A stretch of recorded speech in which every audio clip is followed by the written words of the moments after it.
I'm sitting in the lone coffee shop in Sharon's Valley, a small town in New Zealand's North Island. I've traveled here to ask one question. Did convicted murderer Gary Ford really kill his wife 30-odd years ago? So far, all signs pointed to yes. But I wasn't prepared to take yes for an answer. It was like playing a very long game of Cluedo by myself. But I'd lost all the cards, apart from Professor Plum. So every time I played, I had no fun because there was only one suspect. But then I received a phone call, and this phone call would change everything. On a cold night in 1987, a warm woman had been murdered in cold blood. Who was really responsible? Was it really the convicted murderer Gary Ford? But this week, we're slowing things right down.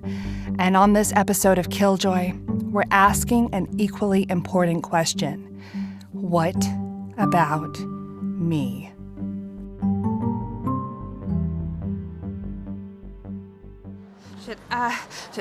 Don't hang up. Sorry, can you just repeat that? Leave Sharon's belly right now. Why? Why? Because you've been way too bloody nosy, that's why. Who are you? What was that? Who are you?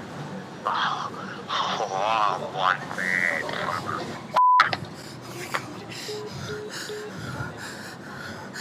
Oh my God. This was a startling development. But first, a word from our sponsor. The world is a scary place. War, homophobia, racism, plastic straws. All of these things are kind of lame, and maybe you'd like to do something about it. But it's hard to know how you can help, and it's even harder to show your friends and colleagues that you care. Virtue makes it easy. When you sign up to Virtue, our algorithm identifies the causes that are most important to you and automatically signs your name on thousands of online petitions. It then posts these petitions onto your Facebook page or other linked social media accounts, publicly identifying you as someone who's taking a stand, all without you having to lift a finger. And while Virtue is signaling your values to your community, you can spend time on what you're really passionate about. Virtue. It's like doing something.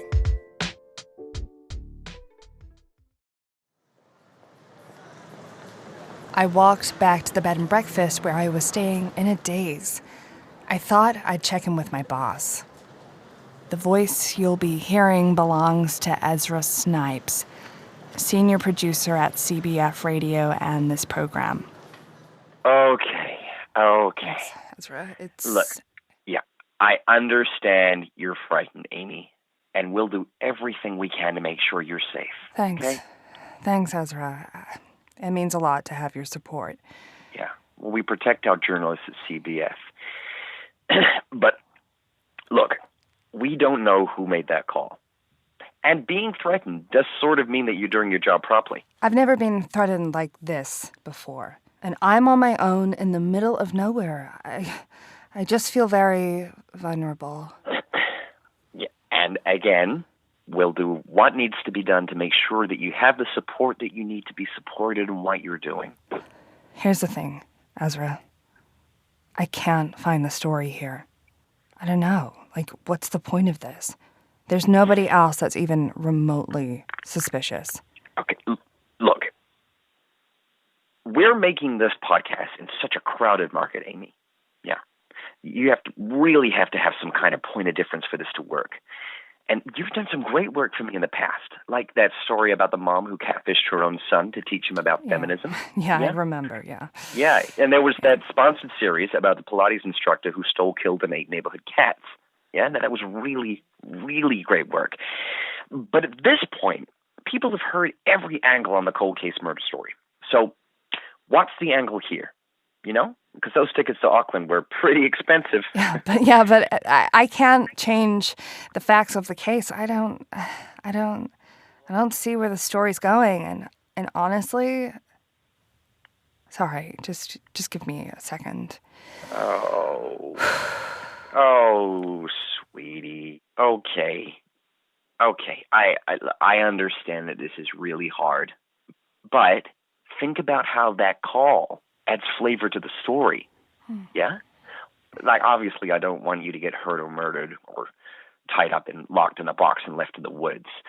Or, like, you go to his house and we get some amazing audio from the recorder, which you've dropped on the floor, and you, like, fight in his living room and you push him into a glass coffee table.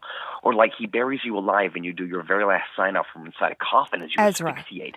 Or, like, he corners you in a car park and screams, "I'll get you like I got her," or whatever. Jesus Christ, Ezra. Oh, yeah, okay, sorry about that, sorry. But the point is, you need to keep this moving, okay? Just sounds like you're flailing around out there, Amy. And Amy, we're barely staying afloat over here. This week we're doing a series of stories sponsored by the government of Qatar about why slavery isn't always bad. And then the week after, we're doing a documentary paid for by Philip Morris where we get 8-year-old orangutans addicted to cigarettes. Okay? Times are tough. We need you to make something special. Well, what do I do now? You're a journalist. Follow the story. And if the story is boring, give it a little slap.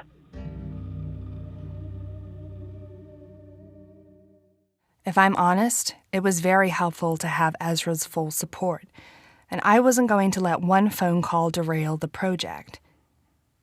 The next day, I walked through Sharon's Valley. I watched housewives gossiping in the supermarket, men joking around outside the pub, and children playing with shards of broken glass. Any one of those people could have called me. Now I couldn't trust anyone. The threat meant I was asking the right questions, and an idea was beginning to form in my head.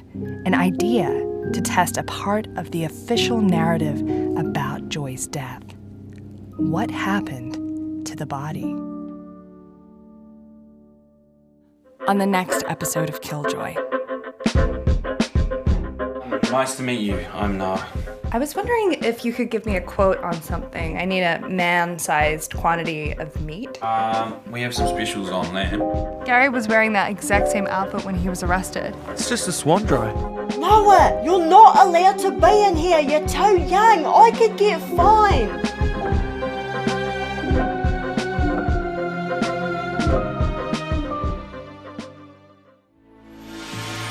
World-beating podcasts from your own CBF.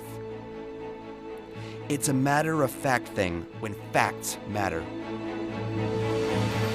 CBF, Chicago Broadcast Frequency.